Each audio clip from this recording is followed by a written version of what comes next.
Hi, இது உங்களுக்கான வீடியோவா கண்டிப்பாக இருக்கும். இந்த வீடியோவில் நம்ம எதை பற்றி பார்க்க போகிறோம் அப்படின்னா, மிஸ்கரேஜுக்கான சிம்டம்ஸ் எல்லாம் என்ன மாதிரி இருக்கும், என்ன மாதிரி லேட் பீரியட் வந்துச்சுன்னா அதை மிஸ்கரேஜாக நம்ம எடுத்துக்கணும்.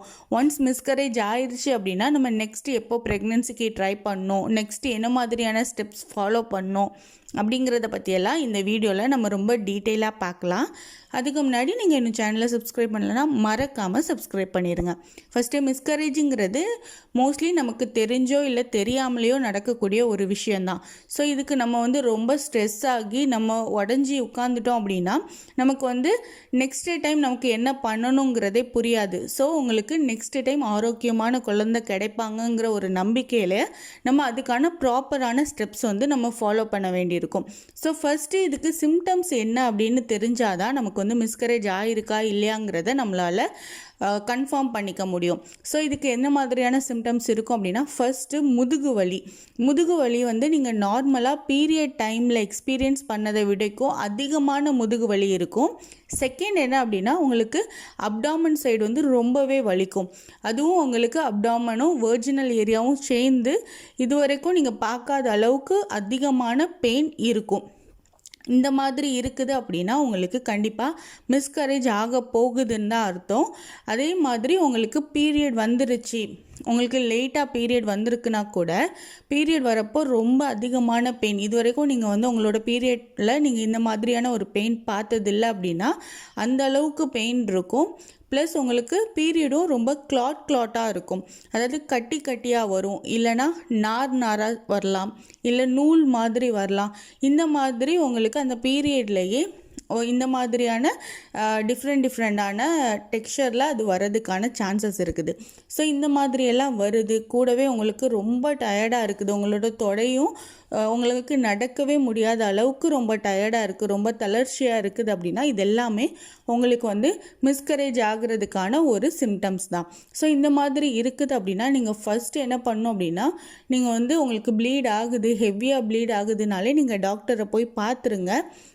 மேபி உங்களுக்கு அதை ப்ரிவென்ட் கூட பண்ணலாம். இல்லை நீங்கள் வச்சுட்டே இருந்து இது பீரியட் தான் அப்படின்னு சொல்லி நீங்கள் நார்மலாக விட்டுட்டீங்க அப்படின்னா இது நீங்கள் நெக்ஸ்ட் டைம் உங்களுக்கு ப்ரெக்னென்சிக்கு ட்ரை பண்ணுறப்போ உங்களுக்கு இது ப்ராப்ளமாக நிற்கும். ஸோ நீங்கள் ஒன்ஸ் உங்களுக்கு ஹெவி ப்ளீடிங் இருக்குது, ரொம்ப பெயின் இருக்குது அப்படின்னா டாக்டரை போய் செக் பண்ணுறது ரொம்பவே நல்லது. அதே மாதிரி உங்களுக்கு நார்மல் பீரியட் இல்லை லேட்டாக பீரியட் வரும், எப்போவுமே எனக்கு இர்ரெகுலர் பீரியட் தான் அப்படின்னா ஒரு 5 days வரைக்கும் இருக்குது அப்படின்னா உங்களுக்கு மிஸ்கரேஜுக்கான இந்த பீரியட் ஹெவி ஃப்ளோவோட ஒரு 10 days வரைக்குமே இருக்கும், இல்லை 12 days வரைக்குமே இருக்கும். ஸோ நீங்கள் இந்த லென்த் வச்சு கூட கண்டுபிடிச்சிக்கலாம் உங்களுக்கு மிஸ்கரேஜ் தான் ஆகியிருக்கு அப்படின்னு. ஏன்னா நம்மள நிறைய பேருக்கு இர்ரெகுலர் பீரியட் இருக்கிறனால நமக்கு மோஸ்ட்லி ஒரு 50 days அபோவ் இல்லை 60 days கூட பீரியட் வரவங்க இருக்கிறாங்க. அப்படி இருக்கிறவங்களுக்கு அவங்களுக்கு அது பீரியடா இல்லை மிஸ்கரேஜான்னு கண்டுபிடிக்கிறதே கஷ்டமாக இருக்கும். நமக்கு அது மிஸ்கரேஜாக இருந்து, சப்போஸ் மிஸ்கரேஜாக இருந்து நமக்கு ஃபுல்லாக அந்த யூட்ரஸில் இருக்கக்கூடிய அந்த கரு அவங்களோட என்ட்ரோமீட்டியம் எல்லாமே மொத்தமாக வெளியே வந்துச்சுன்னா நார்மல்.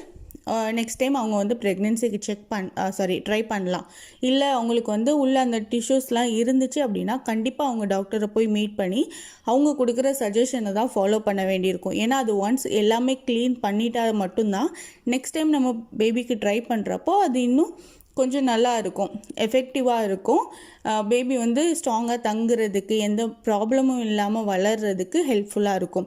ஸோ உங்களுக்கு ஹெவி ஃப்ளோவோட பீரியட் வருது, இல்லை ஹெவி பெயினோட பீரியட் வருது அப்படின்னா நீங்கள் கண்டிப்பாக டாக்டரை போய் பாருங்கள். உங்களுக்கு நான் முன்னாடியே சொன்ன மாதிரி அந்த டிஷ்யூ எல்லாமே சேர்ந்து வெளியே வந்துருச்சு அப்படின்னா டாக்டர் மோஸ்ட்லி ஒரு 2 monthsக்கு அப்புறம் நீங்கள் ப்ரெக்னென்சிக்கு ட்ரை பண்ணலாம். ஏன்னா நெக்ஸ்ட் மந்த்தே உங்களுக்கு பீரியட் வர்றதுக்கான சான்சஸ் அதிகமாக இருக்கும். அதனால் 1 month விட்டுட்டு நீங்கள் ப்ரெக்னென்சிக்கு ட்ரை பண்ணலான்னு சொல்லுவாங்க. இல்லை உங்களுக்கு உள்ள டிஷ்யூலாம் இருக்குது, அதை இன்னும் தான் க்ளீன் பண்ணி அதுக்கான ப்ராசஸ் பண்ணோம் அப்படின்னா மேக்ஸிமம் ஒரு 3 to 6 months வரைக்குமே உங்களுக்கு ப்ரெக்னென்சிக்கு ட்ரை பண்ண முடியாது. ஆனால் பீரியட் நார்மலாக வர்றதுக்கான சான்சஸ் இருக்குது. ஸோ எதுனாலும் நீங்கள் மிஸ்கரேஜுங்கிறப்போ நம்ம வீட்டிலே ஹோம் ரெமெடி எல்லாம் எடுக்க வேண்டாம். கண்டிப்பாக போய் டாக்டரை பார்த்து அதுக்கான ப்ராப்பர் ஸ்டெப் நம்ம ஃபாலோ பண்ணி தான் ஆகணும். மிஸ்கரேஜுங்கிறது மோஸ்ட்லி நமக்கு தெரியாமல் நடக்கிற ஒரு விஷயந்தான். தெரிஞ்சே யாரும் பேபி வேண்டான்னு அவங்க வந்து பேபி கன்சீவ் ஆனதுக்கப்புறம் அவங்க வந்து வேண்டான்னு சொல்ல மாட்டாங்க. ஸோ தெரியாமல் நடக்கிற விஷயந்தான். அதுக்கு நம்ம தான் தப்பு பண்ணிட்டோன்னு நம்மளை யாரும் கில்ட்டியாக ஃபீல் பண்ணிக்க வேண்டாம். நெக்ஸ்ட் டைம் இதை வரைக்கும் ஆரோக்கியமான ஒரு அழகான பேபியாக பிறக்கும். அந்த மாதிரியான ஒரு நம்பிக்கையில் நம்ம மூவ் ஆன் பண்ணணும், அவ்வளவுதான். ஸோ இந்த மாதிரி யூஸ்ஃபுல்லான இன்ஃபர்மேஷன் தெரிஞ்சுக்க சேனலை லைக் பண்ணுங்கள், ஷேர் பண்ணுங்கள் அண்ட் சப்ஸ்கிரைப் பண்ணுங்கள்.